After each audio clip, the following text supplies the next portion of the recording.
El desván de los cuentos perdidos.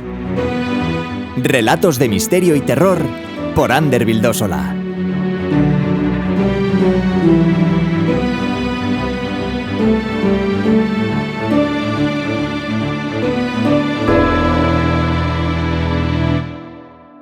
Un escándalo en Bohemia, de Arthur Conan Doyle. Para Sherlock Holmes, ella es siempre la mujer. Rara vez he oído que la mencione por otro nombre. A sus ojos, ella eclipsa al resto del sexo débil.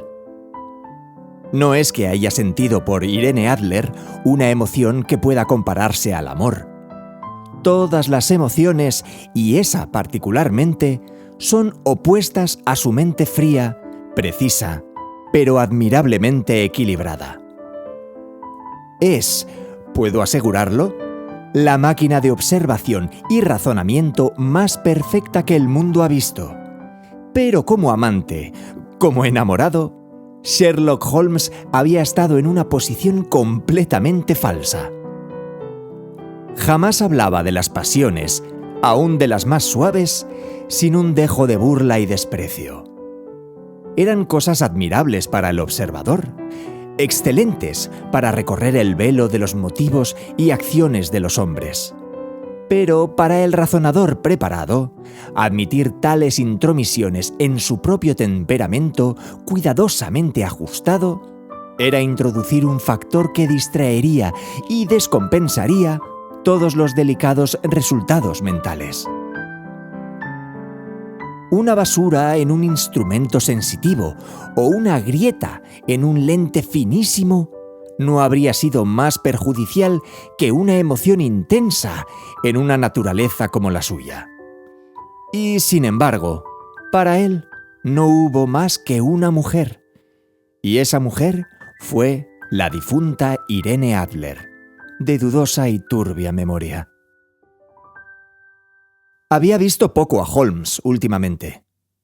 Mi matrimonio nos había alejado. Mi propia felicidad y los intereses domésticos que surgen alrededor del hombre que se encuentra por primera vez convertido en amo y señor de su casa eran suficientes para absorber toda mi atención. Mientras que Holmes, que odiaba cualquier forma de sociedad con toda su alma de bohemio, permaneció en nuestras habitaciones de Baker Street, sumergido entre sus viejos libros y alternando, de semana en semana, entre la cocaína con la ambición, la somnolencia de la droga con la feroz energía de su propia naturaleza inquieta. Continuaba, como siempre, profundamente interesado en el estudio del crimen y ocupando sus inmensas facultades y sus extraordinarios poderes de observación en seguir las pistas y aclarar los misterios que habían sido abandonados por la policía oficial como casos desesperados. De vez en cuando, escuchaba algún vago relato de sus hazañas. Su intervención en el caso del asesinato Trepov en Odessa. Su solución en la singular tragedia de los hermanos Atkinson en Trincomalee. Y finalmente, en la misión que había realizado con tanto éxito para la familia reinante de Holanda. Sin embargo, más allá de estas muestras de actividad que me concretaba a compartir con todos los lectores de la prensa diaria, sabía muy poco de mi antiguo amigo y compañero. Una noche, fue el 20 de marzo de 1888, volvía de visitar a un paciente. Había vuelto al ejercicio de mi profesión como médico civil, cuando mi recorrido de regreso a casa me obligó a pasar por Baker Street.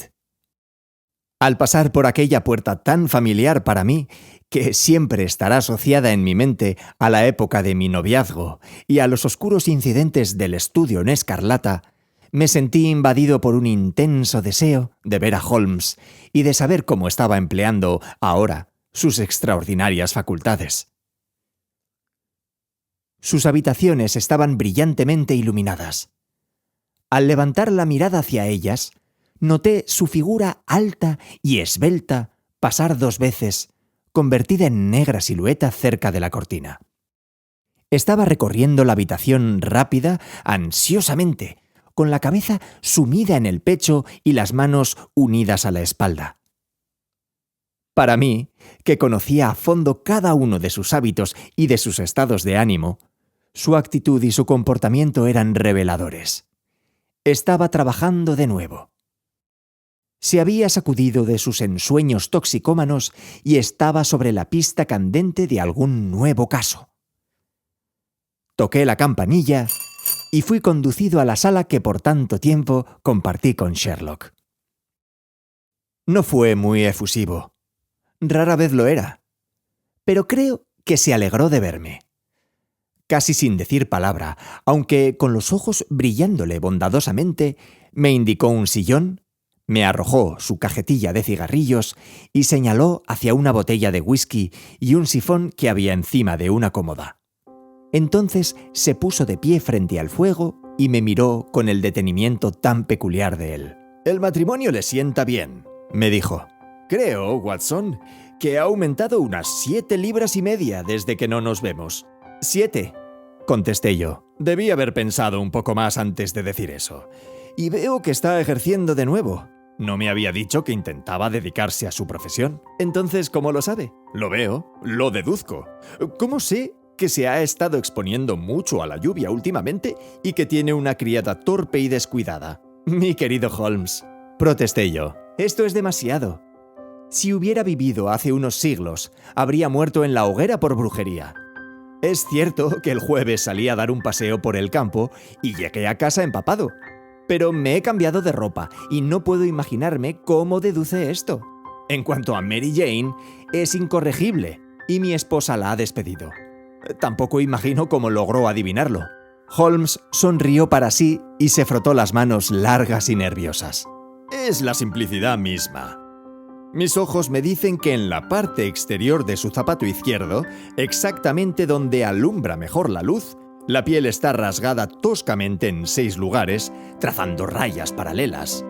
Obviamente esto ha sido causado por alguien que trató de quitar el lodo que cubría el zapato, pero lo hizo con positiva torpeza, sin cuidado alguno. De ahí mi doble deducción de que se expuso a la lluvia y de que tiene un espécimen en particular incompetente de la maligna servidumbre londinense. En cuanto al ejercicio de su profesión, si un caballero entra en esta habitación oliendo a iodoformo, con una mancha negra de nitrato de plata en el índice derecho y una prominencia a un lado del sombrero de copa, mostrando dónde ha escondido su estetoscopio, necesitaría ser muy tonto para declararlo miembro activo de la profesión médica. Pude evitar echarme a reír por la facilidad con que explicaba sus deducciones. «Cuando le oigo exponer sus razonamientos», comenté, «la cuestión me parece siempre tan ridículamente simple que me siento seguro de que podría haber hecho fácilmente las mismas deducciones que usted. Sin embargo, a cada nuevo caso que se me presenta de sus aparentemente extraños poderes, me siento desconcertado hasta que me explica el proceso que siguió. Y no obstante, creo tener tan buenos ojos como usted».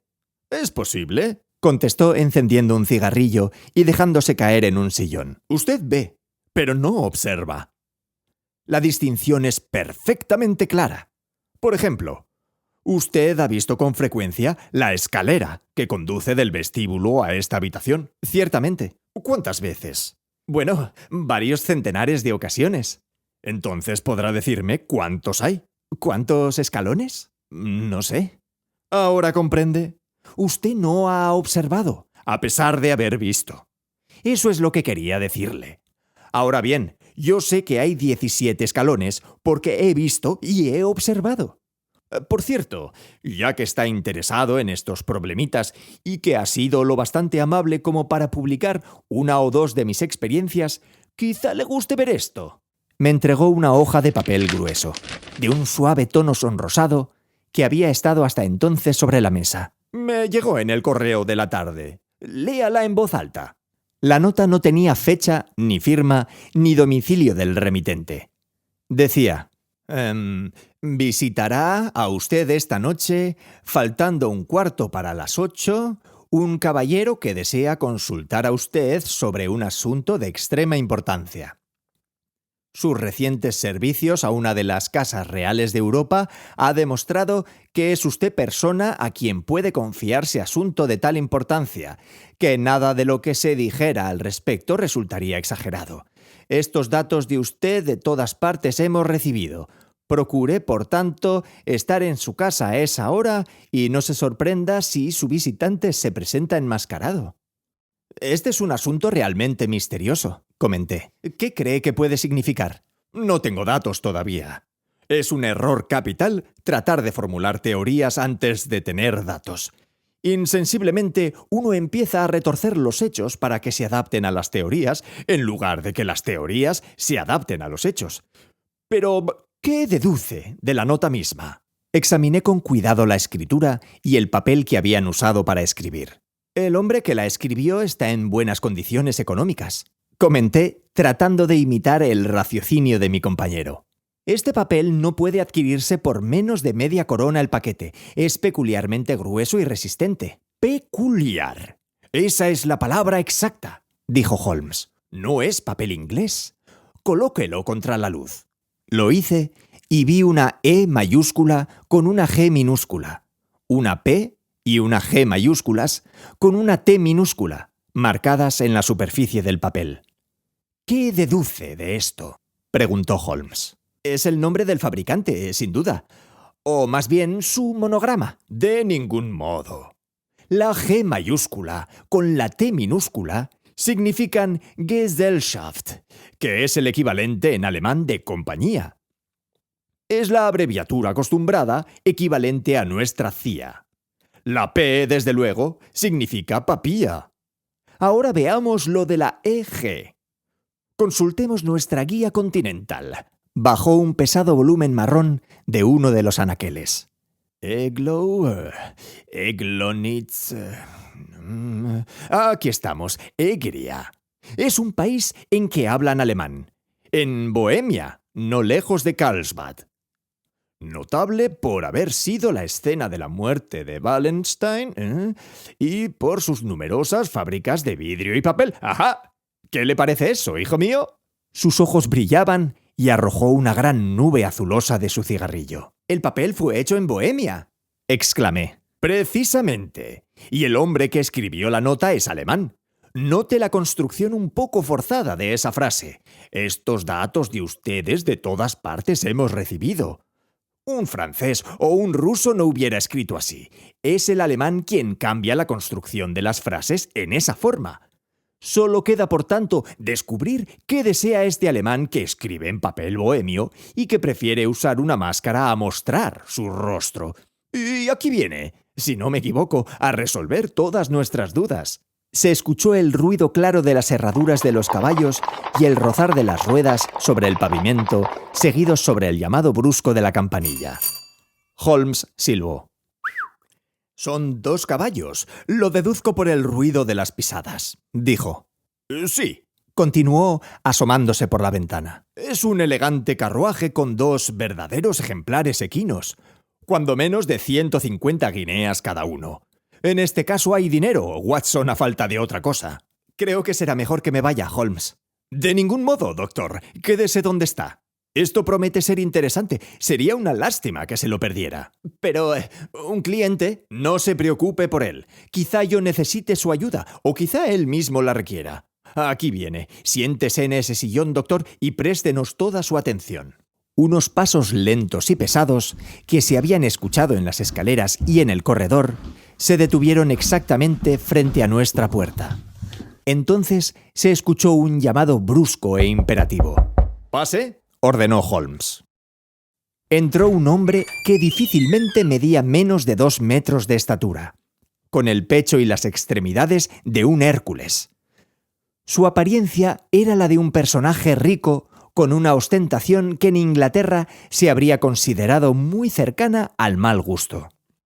Gruesas bandas de astracán atravesaban las mangas y el frente de su gabán cruzado, mientras que su gran capa de un paño azul índigo estaba ribeteada y forrada con seda de color rojo subido. La aseguraba a su cuello con un broche que tenía una solitaria y gigantesca aguamarina.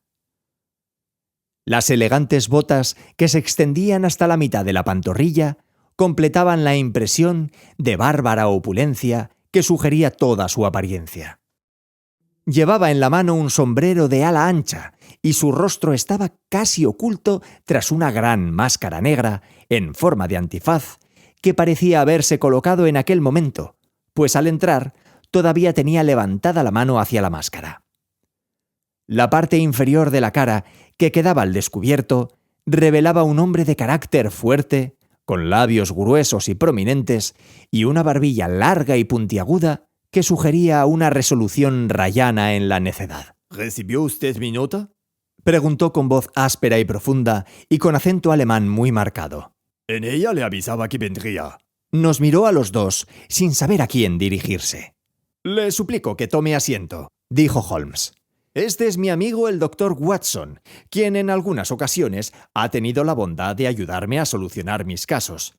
¿A quién tengo el honor de dirigirme? Habla usted con el conde von Kramm, un noble bohemio. Tengo entendido que ese caballero, su amigo, es un hombre de honor y discreción, en cuya presencia puedo hablar sobre un asunto de lo más grande importancia. Si no, ¿preferiría hablar a solas con usted? Me levanté para irme, pero Holmes me tomó del brazo y me obligó a volver a instalarme en el sillón. Los dos o ninguno, dijo. Puede usted decir ante este caballero cualquier cosa que pueda decirme a mí. El conde encogió sus anchos hombros. Entonces empezaré por suplicar a ustedes absoluto silencio respecto al asunto que me trae aquí, dentro de los 2 próximos años. Al final de este tiempo, el asunto ya no tendrá importancia. Por el momento debo señalar que no es exagerado afirmar que la cuestión es de tal magnitud que podría influir en la historia europea. Prometo discreción, aseguró Holmes. Y yo también. Ustedes perdonarán esta máscara, continuó nuestro extraño visitante. La augusta persona que me emplea desea que su agente sea desconocido para ustedes, y debo confesarles que el título que yo mismo me he dado hace un momento no es precisamente el mío. Lo comprendí, desde luego, dijo Holmes secamente. Las circunstancias son muy delicadas y deben tomarse todas las precauciones para evitar lo que amenaza ser un inminente escándalo y que podría comprometer seriamente a una de las familias reinantes de Europa. Para hablar francamente, el asunto gira en torno de la gran casa de Ormstein, soberanos de Bohemia por generaciones. También me di cuenta de eso, murmuró Holmes, sumiéndose en su sillón y cerrando los ojos. Nuestro visitante miró, sorprendido, la figura lánguida y perezosa del hombre que le había sido descrito como el razonador más genial y el agente investigador más activo de Europa. Holmes abrió lentamente los ojos y miró con impaciencia a su cliente. Si Su Majestad tiene la bondad de explicarme su problema, podría aconsejarle mejor. El hombre se levantó de su silla de un salto y empezó a recorrer la habitación de un lado a otro con muestras de agitación incontrolable. Entonces, con un gesto de desesperación, se arrancó la máscara del rostro y la arrojó al suelo. «¡Tiene razón!», gritó. «Soy el rey. ¿Para qué tratar de ocultarlo?». «Es cierto, ¿para qué?», murmuró Holmes. Su Majestad no había hablado aún y yo ya sabía que me estaba dirigiendo a Wilhelm Goldstreich Sigismund von Ormstein, gran duque de Kassel-Felstein y rey de Bohemia por herencia.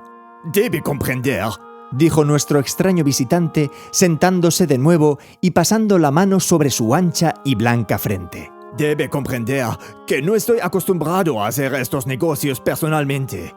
Sin embargo, el asunto es tan delicado que no quise confiarlo a un agente. Eso habría significado quedar a su merced. He venido de incógnito desde Praga, con el objeto de consultarle a usted». «Entonces le suplico que haga su consulta», dijo Holmes, cerrando los ojos una vez más. «Los hechos, en concreto, son los siguientes. Hace unos 5 años, durante una prolongada visita a Varsovia, trabé conocimiento con la bien conocida aventurera Irene Adler. El nombre es, sin duda alguna, familiar para usted». «Tenga la bondad de ver qué dice mi índice sobre ella, doctor». murmuró Holmes sin abrir los ojos. Durante muchos años había adoptado el sistema de anotar todos los párrafos referentes a hombres y cosas que se publicaban en los periódicos, de tal modo que era difícil mencionar un tema o a una persona sin que él pudiera contar de inmediato con información al respecto. En este caso, encontré la biografía de la mujer entre la de un rabí hebreo y la de un marino que había escrito una monografía sobre los peces que habitan en los mares profundos. «Déjeme ver», exclamó Holmes. Nació en Nueva Jersey en el año 1858. Contralto, La Scala, primadonna en la Ópera Imperial de Varsovia. Sí, retirada de la escena. Ajá, viviendo en Londres actualmente, eso es. Su Majestad, entiendo, se mezcló con esta joven. Le escribió algunas cartas comprometedoras y ahora está deseoso de recobrar esas cartas. Precisamente, ¿pero cómo? ¿Hubo un matrimonio secreto? No. ¿Nada de papeles legales o certificados? Ninguno. Entonces, ¿no acierto a comprender a Su Majestad? Si esta joven presentara sus cartas para realizar un chantaje o con cualquier otro propósito, ¿cómo iba a probar su autenticidad? Por la escritura. Bah, falsificada. Mi papel privado. Robado. Mi propio sello. Imitado. Mi fotografía. Comprada. Los dos. Estamos en la fotografía. ¡Ah, caramba! Eso sí es terrible. Su Majestad cometió una tremenda indiscreción al fotografiarse así. Estaba enamorado. ¡Loco! Se ha comprometido muy seriamente. En aquel entonces era solo príncipe. Era joven. Aún ahora no tengo más que 30 años. Esa fotografía debe recobrarse. Hemos tratado de hacerlo y hemos fracasado. Su Majestad tendrá que pagar. Debe ser comprada. Ella no la venderá. ¿Robada entonces? Se han hecho 5 intentos. En 2 ocasiones, ladrones a mi servicio han registrado su casa. Una vez le robamos el equipaje cuando iba de viaje. 2 veces la han registrado mujeres pagadas por mí. Sin resultado. ¿No hay rastros del retrato? Absolutamente ninguno. Holmes se echó a reír. Es un problemita bastante complicado, dijo. Y muy serio para mí, contestó el rey en tono de reproche. Mucho, realmente. ¿Y qué se propone hacer con la fotografía? Arruinarme. ¿Pero cómo? Estoy a punto de casarme. Eso he sabido. Con Clotilde Lothman von Saxe-Meiningen, hija segunda del rey de Escandinavia. Quizá conozca usted los estrictos principios de su familia. Ella misma es la personificación de la delicadeza. Una sombra de duda en cuanto a mi conducta pondría fin a nuestro compromiso matrimonial. ¿E Irene Adler? Amenaza con enviarles la fotografía. Y lo hará. Sé muy bien que lo hará. Usted no la conoce. Pero tiene un alma de acero. Tiene el rostro de la más hermosa de las mujeres y la mente del más resuelto de los hombres. Para evitar que yo me case con otra mujer, no hay extremos a los que ella no sea capaz de ir. ¡No los hay! ¿Está seguro de que no la ha enviado todavía? Estoy seguro. ¿Por qué? Porque me dijo que la enviaría el día que el matrimonio fuera proclamado públicamente. Eso será el próximo lunes. ¡Oh! Entonces nos quedan 3 días aún, dijo Holmes con un bostezo. Es una gran fortuna, pues tengo 1 o 2 asuntos de importancia que atender por el momento. Su Majestad, desde luego, pasará unos días en Londres, ¿no? Ciertamente. Me encontraré en el Langham, bajo el nombre del conde von Kramm. Entonces lo visitaré para notificarle sobre el progreso de nuestras indagaciones. Le ruego que lo haga. Vivo invadido por la ansiedad. ¿Y qué me dice respecto al dinero? ¿Tiene usted carte blanche? ¿Absolutamente? Le aseguro que le daría una de las provincias de mi reino por esa fotografía. ¿Y en lo que se refiere a los gastos de momento? El rey sacó una pesada bolsa de cuero del interior de su gabán y la colocó sobre la mesa. Hay 300 libras en oro y 700 en billetes, dijo. Holmes extendió un recibo por la cantidad en una hoja de papel y se lo entregó. ¿Sabe usted cuál es el domicilio de la dama?, preguntó. Es Bryony Lodge, Serpentine Avenue, St. John's Wood. Holmes tomó nota de aquellos datos. Otra pregunta, dijo con aspecto pensativo. ¿Era de cuerpo entero la fotografía? Sí lo era. Entonces, buenas noches, Su Majestad. Confío en que pronto tendremos buenas noticias para usted. Y buenas noches, Watson, añadió mientras el carruaje real se alejaba estrepitosamente. Si tiene la bondad de visitarme mañana por la tarde, a las 3 en punto, tendré mucho gusto en discutir este asunto con usted. A las 3 en punto del día siguiente, estaba yo en la casa de Baker Street, pero Holmes no había vuelto aún. La patrona me informó que había salido de la casa poco después de las 8 de la mañana.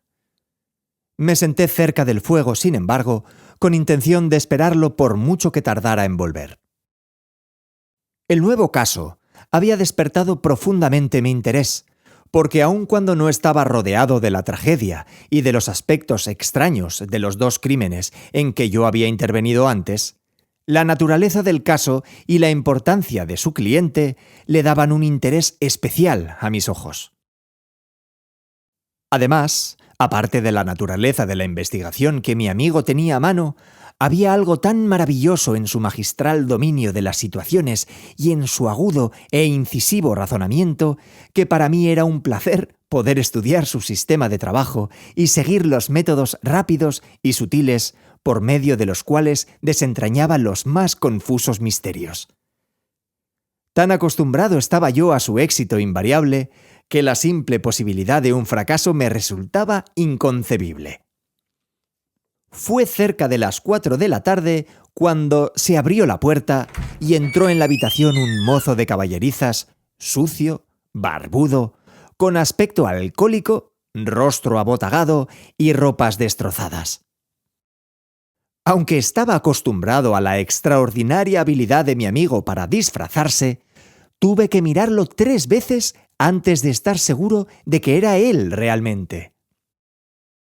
Moviendo la cabeza a modo de saludo, desapareció por la puerta que conducía a la alcoba y salió 5 minutos después, ya cuidadosamente arreglado y limpio, y como siempre, vestido con su traje de cachemir. Se metió las manos en los bolsillos, extendió las piernas frente a la hoguera y se echó a reír alegremente durante varios minutos.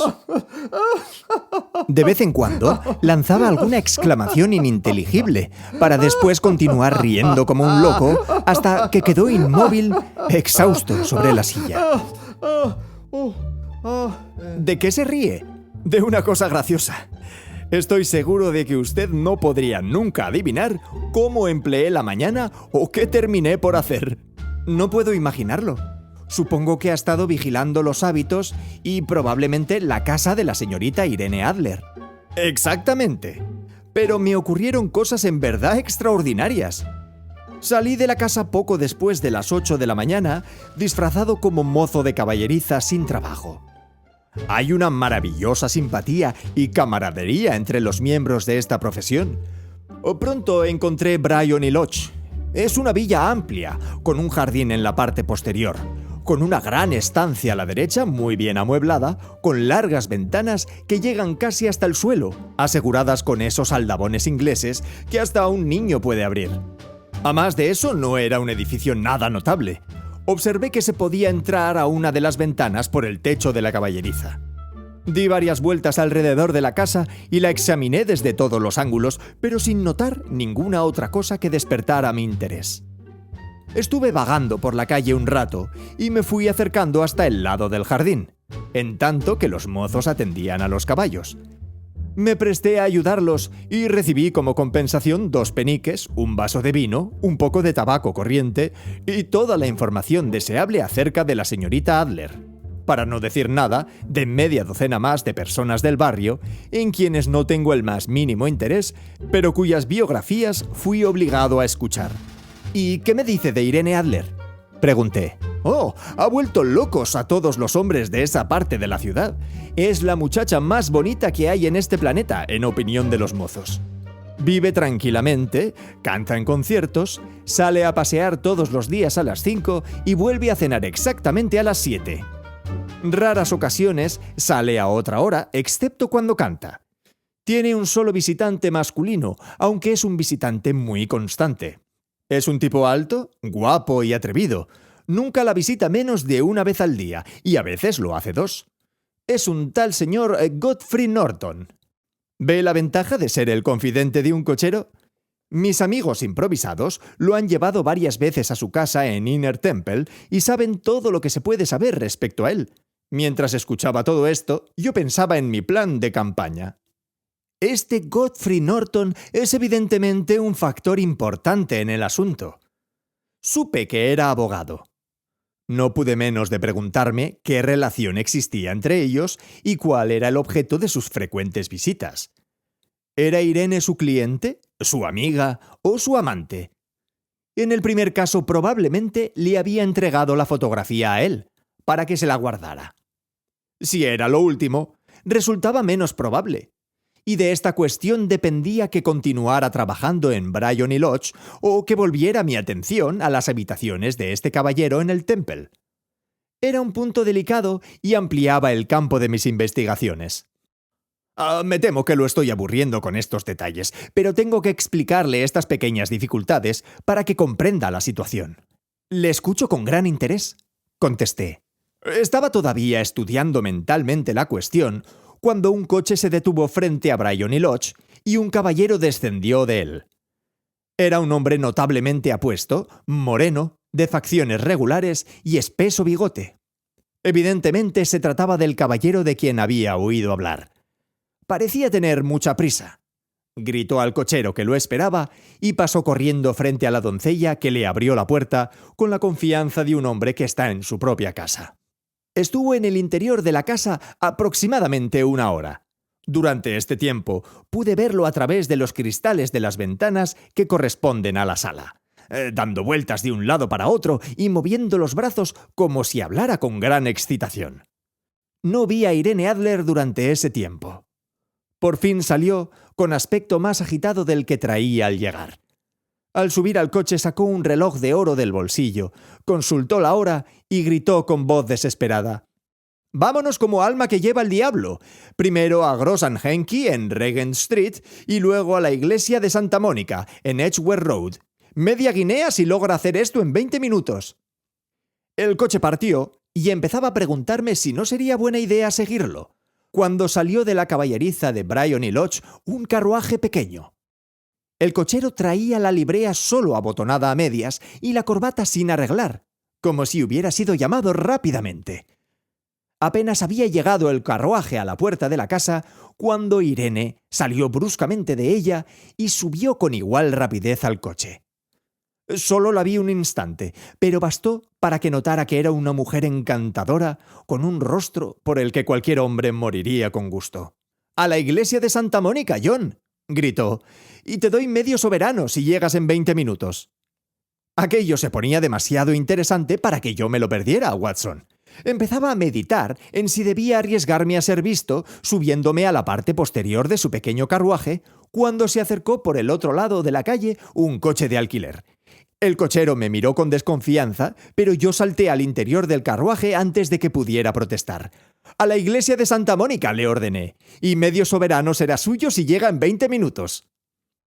Faltaban 25 minutos para las 12, así que estaba perfectamente claro lo que se proponían. Mi cochero se portó muy bien. No creo que jamás haya conducido a tanta velocidad, pero los otros ya estaban allí cuando llegamos. El coche y el pequeño carruaje de Irene se encontraban a la puerta de la iglesia. Pagué al cochero y entré. No había un alma en el interior, con la excepción de los 2 personajes a quienes venía siguiendo y el sacerdote que se encontraba frente a ellos. Los 3 formaban un apretado nudo frente al altar. Empecé a caminar lentamente por el pasillo central de la nave, como cualquier otro vagabundo que se ha metido en una iglesia a falta de otra cosa que hacer. De pronto, ante mi sorpresa, las 3 personas del altar volvieron su rostro y Godfrey Norton se echó a correr en dirección a mí. «¡Gracias a Dios!», gritó. «¡Usted nos servirá! ¡Venga, venga!». «¿Qué quiere de mí?», pregunté.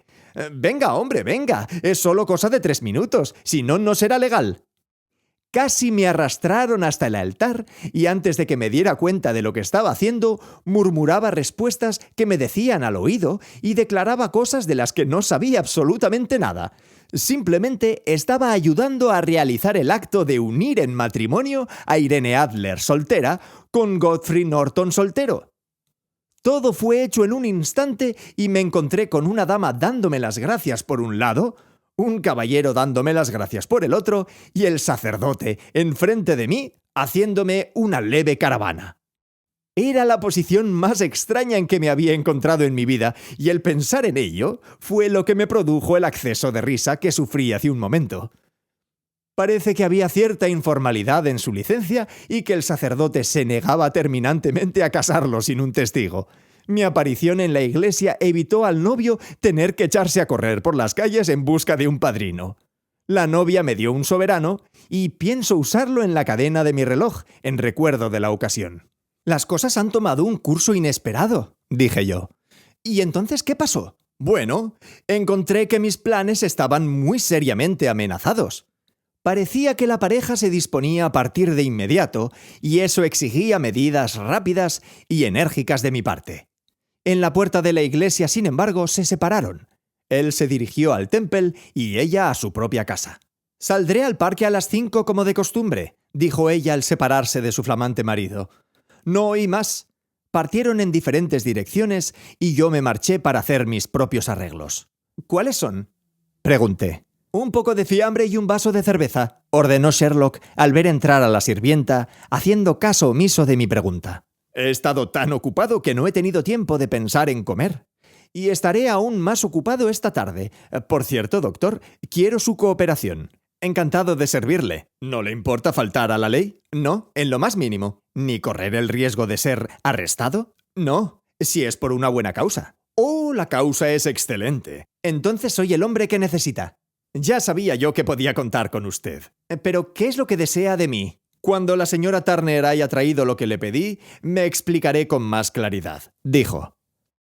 Un momento después, entraba nuestra patrona con la frugal comida ordenada por mi amigo y éste se lanzaba hambriento sobre ella. «Tendremos que discutir el asunto mientras como. Pues no dispongo de mucho tiempo. Son casi las 5. Dentro de 2 horas tendremos que entrar en acción. La señorita más bien, la señora Irene vuelve a las 7 de su paseo. Debemos entrar en Briony Lodge para recibirla». «¿Y qué haremos entonces?» Usted debe dejar las cosas en mis manos. Ya he arreglado lo que va a ocurrir entonces. Hay un solo punto en el que debo insistir. Usted no debe intervenir, pase lo que pase, ¿entendido? ¿Debo ser neutral? No debe hacer absolutamente nada. Probablemente habrá algunos incidentes desagradables. No intervenga en ellos. Los sucesos concluirán en que me conduzcan a la casa. 4 o 5 minutos después se abrirá una de las ventanas de la sala. Usted entonces se acercará a esa ventana abierta. Sí, se fijará en mí, pues para entonces estaré al alcance de su vista. Sí, y cuando levante mi mano, así, arrojará a la habitación lo que le voy a dar. Y al mismo tiempo lanzará el grito de ¡fuego! ¿Me entiende? Perfectamente.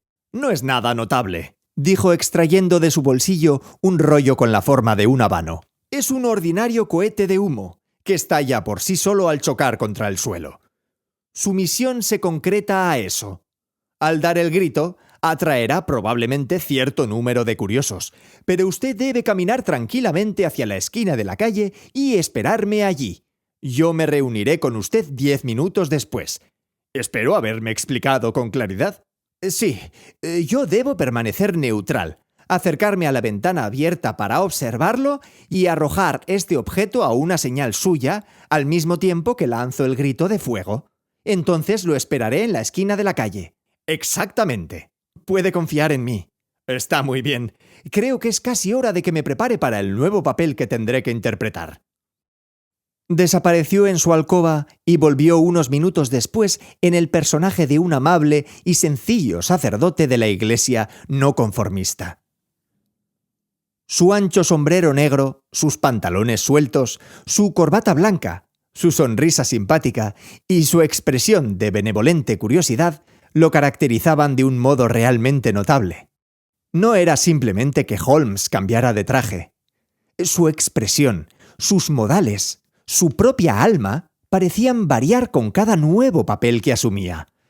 El teatro perdió un magnífico actor, al igual que la ciencia perdió un extraordinario investigador cuando Sherlock Holmes se decidió a convertirse en un especialista en criminología. Eran las 6:15 cuando salimos de Baker Street y aún faltaban 10 minutos para la hora cuando nos encontramos en Serpentine Avenue. Ya había oscurecido y las lámparas empezaban a ser encendidas cuando nos colocamos frente a Briony Lodge en espera de la llegada de la dueña de la mansión. La casa era como me la había imaginado por la descripción que me hizo Sherlock Holmes, pero el sitio parecía menos tranquilo de lo que esperaba. Por el contrario, para una calle pequeña de un vecindario lejano, estaba notablemente animada. Había un grupo de hombres pobremente vestidos, fumando y riendo en una esquina. Un afilador daba vuelta a su rueda. 2 hombres flirteaban con una sirvienta.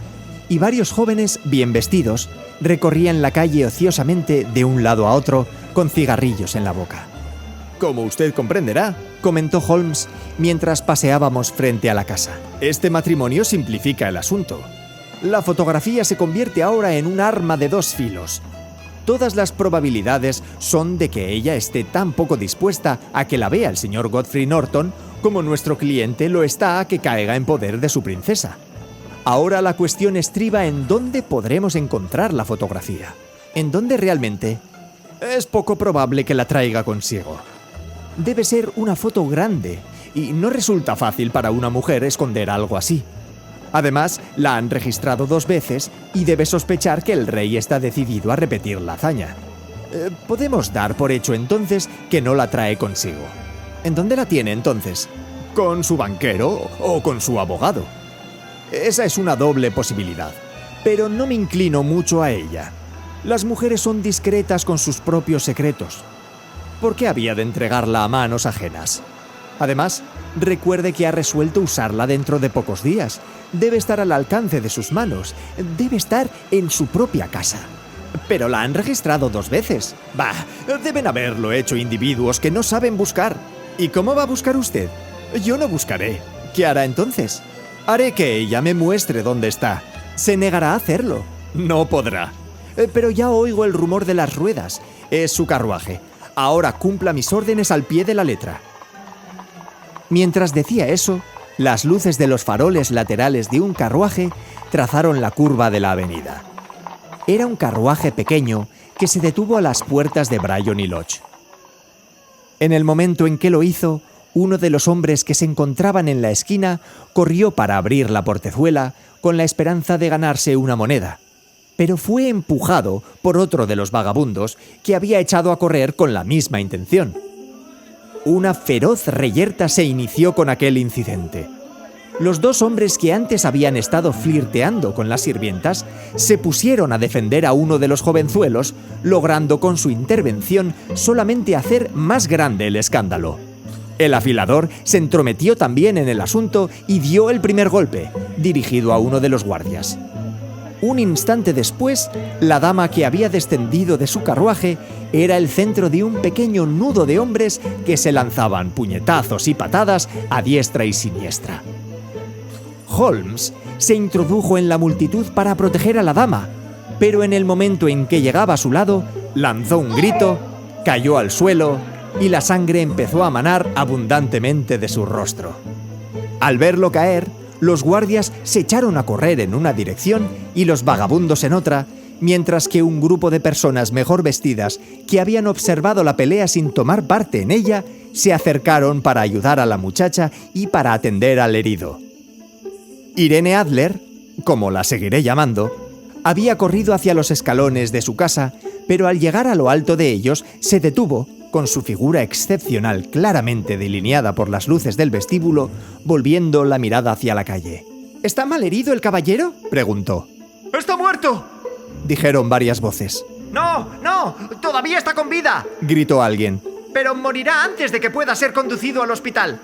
¡Es un hombre valiente!, dijo una mujer. Se habrían llevado el bolso de la señorita y su reloj si no hubiera sido por él. Esos hombres deben formar una pandilla peligrosa. ¡Oh, ella empieza a respirar! No lo podemos dejar tirado en la calle. ¿No podríamos meterlo en su casa, señora? ¡Oh, desde luego! Tráiganlo a la sala. Hay un sofá aquí. Pasen por acá, por favor. Lenta y solemnemente, mi amigo fue conducido al interior de Bryony Lodge y acostado en la habitación principal, mientras yo observaba todo desde mi puesto cerca de la ventana. Las lámparas habían sido encendidas, pero los cortinajes no fueron corridos, de tal modo que podía ver claramente a Holmes tendido en el sofá. Yo no sé si mi amigo es capaz de un sentimiento así, pero sí sé que yo me sentí profundamente avergonzado y arrepentido de la falta que estábamos cometiendo cuando vi a aquella hermosísima criatura contra quien estábamos conspirando inclinarse en un gesto lleno de gracia y bondad sobre el anciano lastimado. Pero habría sido la más negra traición a Holmes fallarle en el asunto que me había encomendado. Traté de endurecer mi corazón y saqué de mi chaqueta el cohete de humo. Después de todo, pensé, no le estamos haciendo un daño real, solo estamos impidiendo que haga daño a otros. Holmes estaba sentado ahora en el sofá y lo vi moverse como quien necesita desesperadamente una bocanada de aire. Una doncella corrió y abrió la ventana. En el mismo instante lo vi levantar una mano. Era la señal. Arrojé el cohete a la habitación y grité al mismo tiempo: ¡Fuego! La palabra apenas había salido de mi boca cuando toda la multitud de espectadores, caballeros, mozos, sirvientas y vagabundos, se unieron en un grito general de ¡fuego! ¡Fuego! Gruesas nubes de humo salieron de la habitación por la ventana abierta. Percibí por el rabillo del ojo la carrera de varias personas en el interior de la casa y un momento después escuché la voz de Holmes asegurando que era una falsa alarma. Deslizándome por entre la multitud de curiosos y gritones, logré alejarme del lugar y llegué hasta la esquina de la calle. 10 minutos más tarde, Holmes se encontraba a mi lado. Me tomó del brazo y nos alejamos tranquilamente de aquel loco barullo. Caminamos rápida y silenciosamente durante algún tiempo, hasta que dimos vuelta hacia una de las tranquilas calles que conducen hacia Edgware Road. Se portó usted muy bien, doctor, comentó. Nada podía haber salido mejor. ¿Tiene usted la fotografía? No, pero sé dónde está. ¿Y cómo lo averiguó? Ella me mostró el lugar, como le dije que lo haría. Todavía no comprendo. No quiero que esto le siga pareciendo un misterio, murmuró él, echándose a reír. El asunto es perfectamente simple. Usted, desde luego, comprendió que todas las personas que estaban en la calle eran cómplices míos. Es un grupo de actores al que contraté para mi servicio exclusivo durante estas horas. Me lo supuse. Bueno, cuando la pelea se inició, tenía un poco de pintura roja fresca en la mano. Corrí, me dejé caer, me llevé la mano al rostro y me convertí en un conmovedor espectáculo. Es un viejo truco. También sospeché eso. Entonces me llevaron al interior de la casa. Ella no iba a permitir que aquel pobre anciano, que la había salvado, se quedara en la calle. ¿Qué otra cosa podía hacer? Y me llevó a la sala, que era exactamente la habitación en que yo sospechaba que estaba la fotografía. Tenía que estar allí o en su alcoba. Y yo estaba decidido a averiguar en dónde. Me tendieron en un sofá, yo pedí a gritos un poco de aire, abrieron la ventana y usted hizo lo demás. ¿En qué lo ayudó lo que hice? Era absolutamente importante. Cuando una mujer piensa que la casa se ha incendiado, su instinto la hace correr a rescatar lo que mayor valor tiene para ella. Es un impulso incontrolable y más de una vez me he aprovechado de él. En el caso del escándalo de Darlington me fue de gran utilidad, al igual que en el asunto del castillo Armsworth. Una madre corre por su hijo, una mujer soltera corre a rescatar sus joyas. Yo comprendía que nuestra dama no tenía en la casa nada más valioso para ella que la fotografía que estamos buscando. Correría a buscarla para ponerla a salvo. La alarma de fuego resultó perfecta. El humo y los gritos eran como para alterar los nervios de cualquiera, aun a las personas de nervios de acero. Nuestra amiga reaccionó tal como lo pensé. La fotografía está en un anaquel secreto de la pared de la sala, exactamente arriba de la campanilla. Se encontró allí en un instante y pude verla en el momento en que corría a la puerta disimulada. Cuando grité que era una falsa alarma, la volvió a colocar en su sitio, miró el cohete, salió corriendo de la habitación y no he vuelto a verla desde entonces. Me levanté y después de excusarme salí de la casa. No me decidí a apoderarme de la fotografía de inmediato porque el cochero había entrado a la sala y me estaba observando fijamente. Me pareció más seguro esperar. La precipitación puede arruinar todo. Nuestra misión está prácticamente terminada. Mañana llamaré al rey y con usted, si quiere venir, iremos directamente a la casa de nuestra amiguita. Nos llevarán a la sala para esperar, pero lo más probable es que cuando llegue no nos encuentre a nosotros ni a la fotografía. Será una satisfacción para su majestad recobrarla con sus propias manos. ¿Y cuándo iremos, dice usted? A las 8 de la mañana. Aún no se habrá levantado, de tal modo que tendremos el campo libre. Además, debemos apresurarnos, porque este matrimonio puede significar un cambio completo en su vida y en sus hábitos. Debo telegrafiar al rey sin demora. Habíamos llegado a Baker Street y nos habíamos detenido frente a la puerta. Mientras él buscaba las llaves en su bolsillo, pasó a alguien diciendo: Buenas noches, señor Sherlock Holmes. Había varias personas en la calle en ese momento, pero el saludo parecía proceder de un joven delgado que venía en un carruaje abierto, pero que continuó su camino de inmediato. «He oído antes de ahora esa voz», dijo Holmes, siguiendo con la mirada el carruaje, iluminado apenas por la luz del farol callejero. «Pero no sé quién pueda haber sido ese jovencito». Dormí esa noche en Baker Street y estábamos gozando de nuestra taza de café y nuestras tostadas mañaneras cuando el rey de Bohemia entró precipitadamente en la habitación. ¿De verdad ha obtenido?, gritó tomando a Sherlock Holmes de los hombros y mirándolo ansiosamente a la cara. Todavía no. ¿Pero tiene esperanzas? Sí, las tengo. Entonces venga, estoy impaciente por partir. Necesitaremos un coche. Tengo mi carruaje afuera, esperando. Entonces eso simplificará las cosas. Descendimos y partimos de nuevo hacia Briony Lodge. Irene Adler se ha casado, comentó Holmes. ¿Casado? ¿Cuándo? Ayer. Pero, ¿con quién? Con un abogado inglés apellidado Norton. Pero, ella no puede amarlo. Tengo profundas esperanzas de que lo ame. ¿Por qué? Porque salvaría a su majestad de todo temor de futuras molestias. Si la dama ama a su esposo, no ama a su majestad. Y si no ama a su majestad, no hay razón para que se interponga en los planes de su majestad. Es cierto. Y sin embargo, quisiera que hubiera sido de mi clase y posición. ¿Qué reina tan magnífica habría sido? Lanzó un suspiro y se sumió en un malhumorado silencio que no fue interrumpido hasta que llegamos a Serpentine Avenue. La puerta de Briony Lodge estaba abierta y una dama anciana se encontraba en lo alto de los escalones. Nos miró con expresión sardónica mientras descendíamos del carruaje. «¿El señor Sherlock Holmes, supongo?», dijo. «Yo soy el señor Holmes», contestó mi compañero con expresión interrogadora y asombrada. «Desde luego. Mi señora me aseguró que era muy probable que viniera usted a buscarla. Salió esta mañana con su esposo en el tren de las 5:15. Partió hacia el continente». «¿Qué?». Sherlock Holmes retrocedió tambaleándose, pálido de ira y de sorpresa. «¿Quiere decirme que ha salido de Inglaterra?». «Sí, para no volver nunca». «¿Y los papeles?», preguntó el rey con voz ronca. «Todo está perdido». «Ya veremos».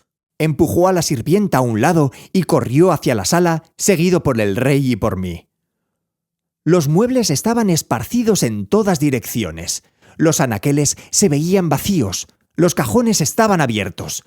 Todo parecía indicar que la dama había recogido rápidamente sus pertenencias antes de emprender aquella precipitada fuga. Holmes se acercó al tiro de la campanilla, corrió una puertecilla secreta y extrajo una fotografía y una carta. La fotografía era de la propia Irene Adler sola, vestida en traje de gala. La carta estaba dirigida a Sherlock Holmes. Mi amigo la abrió y los tres la leímos al mismo tiempo. Estaba fechada a la medianoche del día anterior y decía lo siguiente: Mi querido señor Sherlock Holmes, realmente lo hizo usted muy bien. Me sorprendió por completo. Hasta la alarma de incendio no concebí la menor sospecha. Pero entonces, cuando descubrí cómo me había traicionado yo misma, empecé a pensar. Ya me habían prevenido contra usted desde hacía meses. Me habían dicho que si el rey empleaba un agente, ese sería usted, y me dieron su dirección. Sin embargo, a pesar de todo esto, me hizo revelarle lo que quería saber. Aún después de concebir sospechas, encontré difícil desconfiar de un sacerdote tan gentil y anciano. Pero, como usted sabe, yo misma he estudiado el arte de la representación. El disfraz masculino no es nada nuevo para mí. Con frecuencia me aprovecho de la libertad que da. Envié a John, el cochero, a vigilarlo. Corrí escaleras arriba, me puse mi traje especial de paseo, como llamo a mi disfraz, y bajé en el momento en que usted se marchaba. Bueno, le seguí hasta la puerta para asegurarme de que en realidad era objeto de interés para el célebre Sherlock Holmes. Entonces, un poco imprudentemente, le di las buenas noches y partí hacia el Temple para reunirme con mi esposo. Los dos pensamos que el mejor recurso era la huida, ya que teníamos frente a nosotros a un antagonista formidable. Por tanto, cuando venga a buscarnos mañana, encontrará el nido vacío. En cuanto a la fotografía, su cliente puede descansar en paz. Amo y soy amada por un hombre mejor que él. El rey puede hacer lo que le guste, sin temor a que intervenga alguien a quien él traicionó cruelmente. Voy a conservarla como defensa. Es un arma poderosa que me defenderá de cualquier paso que en mi contra se pueda dar en el futuro. Le dejo una fotografía que quizá quiera conservar. Y yo quedo a sus órdenes, mi querido señor Sherlock Holmes, como su atenta servidora. Irene Norton. De soltera, Irene Adler. ¡Qué mujer! ¡Oh, qué mujer!, gritó el rey de Bohemia cuando los tres terminamos de leer la epístola. ¿No les dije lo rápida y resuelta que es? ¿No habría sido una reina admirable? ¿No es una lástima que no haya sido una mujer de mi nivel? De lo que he visto de esa dama, me parece que realmente está a un nivel muy diferente al de su majestad, dijo Holmes con frialdad. Siento no haber podido llevar el negocio de su majestad a una conclusión más feliz. Por el contrario, mi querido señor, gritó el rey. Nada pudo haber resultado mejor. Yo sé que la palabra de ella es inviolable. La fotografía está ahora tan segura como si estuviera en el fuego. Me alegra oír decir eso a su majestad. Me siento inmensamente agradecido con usted. Le suplico que me diga en qué forma puedo recompensarlo. ¡Oh, este anillo! Extrajo de su dedo un anillo en forma de serpiente con una gran esmeralda en el centro y lo extendió hasta mi amigo, colocándolo en la palma de su mano. Su majestad tiene algo que vale mucho más para mí, dijo Holmes. No tiene más que pedirlo. Esta fotografía. El rey lo miró con expresión de asombro. ¿La fotografía de Irene?, gritó. Si la quiere, es suya. Agradezco mucho esto a su majestad. Entonces, no queda nada más que hacer en este asunto. Tengo el honor de desear a usted muy buenos días. Hizo una reverencia y se dio la vuelta sin hacer caso de la mano que el rey le extendía. Salió de la casa en mi compañía y nos dirigimos de nuevo a sus habitaciones. Y así fue como terminó un escándalo que amenazaba afectar seriamente el reino de Bohemia. Y así fue también como los mejores planes de Sherlock Holmes fueron arruinados por el ingenio de una mujer. Antiguamente, mi compañero acostumbraba burlarse mucho de la supuesta inteligencia femenina, pero no he oído que lo haga a últimas fechas. Y cuando habla de Irene Adler, o cuando se refiere a su fotografía, siempre lo hace bajo el honorable título de la mujer.